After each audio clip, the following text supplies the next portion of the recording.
Assalamualaikum warahmatullahi wabarakatuh. Kami dari kelompok 5 sedang berada di kios pupuk Cahya Tani untuk melakukan wawancara dengan Bapak Sudarman. Oke, baik Pak. Langsung ke pertanyaannya aja. Kios pupuk ini udah berdiri udah berapa lama ya Pak? Saya buka dari tahun 2015. Sekitar 19 tahun ya. Berapa? 2005 bukan 2015, 19 tahun berarti. Terus ada berapa jenis yang udah Bapak jalanin di usaha tadi ini? Hampir semua jenis pupuk, dari yang subsidi sampai yang non subsidi. Berarti istilahnya kayak udah nggak terhitung ya jenis pupuknya ada berapa gitu ya, udah banyak. Iya. Terus apa aja sih jenis-jenis pupuk organik yang paling umum digunakan gitu, yang kayak misal keseharian digunakan sama Bapak gitu? Kalau organik ya cuma paling satu ya, organik aja. Kebanyakannya yang kimia. Kalau yang kimia tuh biasanya apa? Kayak urea, NPK, iya. Itu semua kan kimia. Terus kalau boleh tahu gimana sih cara Bapak bisa produksi usaha pupuk ini? Cara memulai usahanya? Ya, kalau dulu di sini areal sawah luas gitu. Terus di wilayah sini nggak ada pupuk kios pupuk gitu kan. Jadi ya saya inisiatif untuk memudahkan petani di sini biar nggak beli jauh, saya buka kios pupuk. Karena kalau dulu adanya cuma di lamaran, kios pupuk areal sawah luas di sini. Makanya saya inisiatif buka kios pupuk. Oh, jadi sepanjang kayak wilayah itu jarang gitu ya? Dulu Jarang. kalau dulu jarang, cuma ada di lamaran. Berarti kios ini termasuk yang pertama di daerah sini ya Pak? Daerah sini. Oh, tertua berarti. Terus apa aja sih manfaat utama menggunakan pupuk organik dibandingkan pupuk kimia? Manfaat yang paling relatif dimanfaatin. Kalau pupuk organik udah jarang yang pakai. Oh, jarang. Udah hampir nggak ada yang pakai. Itu berapa lama? Maksudnya udah mulai jarang dipakai? Semenjak saya buka kios, udah jarang. Semua udah beralih ke kimia. Terus bagaimana sih cara Bapak itu menentukan kualitas pupuk yang baik gitu? Kalau untuk menentukan itu ya kita nggak bisa. Ya kita lihat pertumbuhan tanaman yang dipupuknya itu kayak apa, reaksinya seberapa cepat gitu kan. Lalu apa aja tantangan Bapak nih yang sering Bapak hadapin dalam bisnis usaha ini?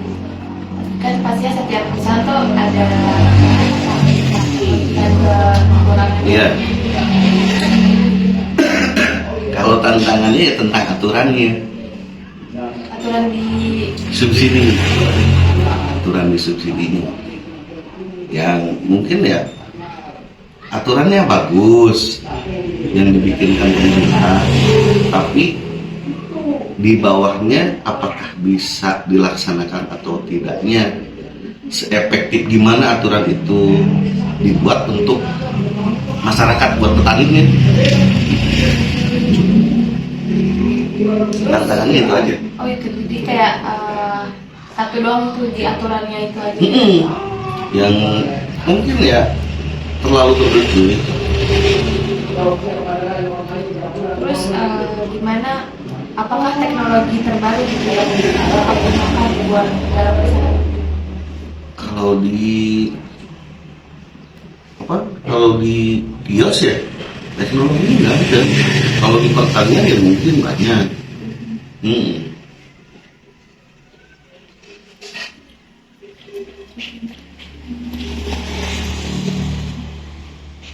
Terus ini strategi pemasaran apa sih Pak yang efektif di kios ini tuh yang untuk menjual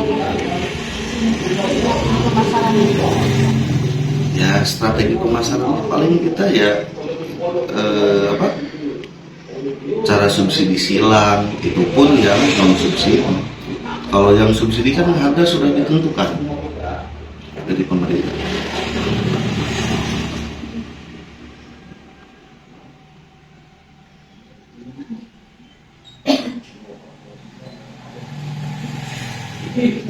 Terus cara pembuatan dari pupuk kimia sendiri caranya gimana?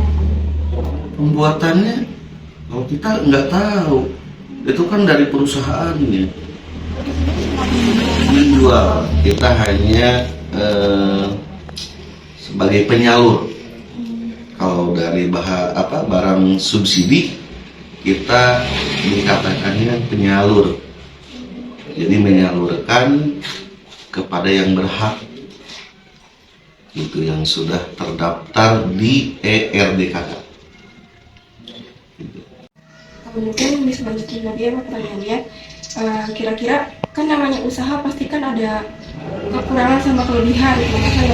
Nah kira-kira apa sih kelemahan yang paling signifikan gitu yang dihadapi oleh usaha bapak ini? Kalau kelemahannya ya lahan yang sudah berkurang karena alih fungsi lahan, itu yang paling signifikan ke usaha saprotan. Jadi lahan pertaniannya berkurang. Karena itu jadinya mungkin pupuknya juga ini. Iya, berkurang pasokannya. Terus kira-kira gimana sih apa yang bapak ambil dari kelemahan tersebut? Ya, Sebagai pengusaha ya beralih. Kita beralih usaha lain.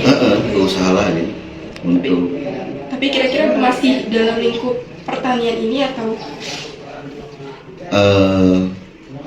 ya kalau untuk pertanian ya gimana? Paling beralih ke usaha lain. Karena kan kalau di kita kan kebanyakan yang subsidi. Yang non subsidinya kan palawijanya hitungannya sedikit untuk yang memakai non subsidi.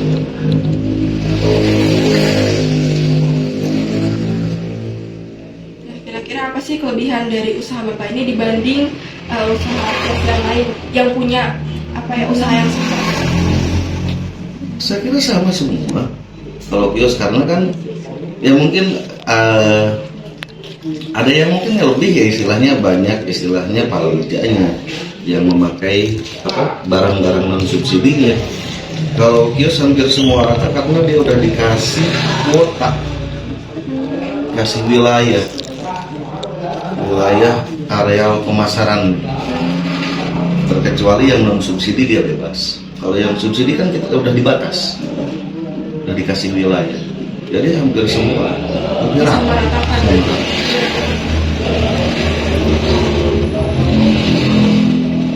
Nah, tadi kan bapak bilang yang subsidi itu bebas ya. Bebas.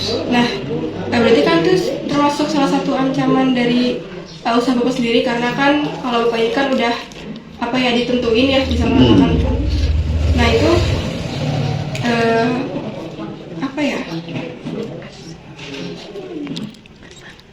kira-kira ancaman yang seperti apa yang yang bapak rasakan gitu dari yang non subsidi sama subsidi kan pasti beda tuh. Beda. Kalau yang non subsidi ya tergantung pemasaran kita, tergantung link kita, kenalan kita yang petani-petani palawija yang di luar, kayak gitu. Kalau yang subsidi kita udah nggak bisa bebas, gitu kan? Ada peraturan. Udah ada aturannya, yang belinya pun sudah ditentukan, tidak boleh yang lain. Kalau yang non subsidi kita bebas, otomatis pasarnya bebas, persaingan di situ otomatis terjadi. Tergantung ya cara kita, lobby istilahnya ya petani-petani palawija kayak gitu. Kira-kira dari usaha ini bapak melihat ada peluang nggak gitu? Kalau untuk kedepannya prospek pertanian ya di wilayah sini khususnya ya, di wilayah sini ya kemungkinan berkurang. Kenapa tuh pak? Karena kan area lahannya sudah drastis menurun, alih fungsi lahan. sedangkan pasar kita kan di situ, di pertanian. Kalau alih fungsi lahan semakin banyak, ya otomatis pasar kita nggak ada, gitu kan? Secara hukum ekonomi, gitu ya.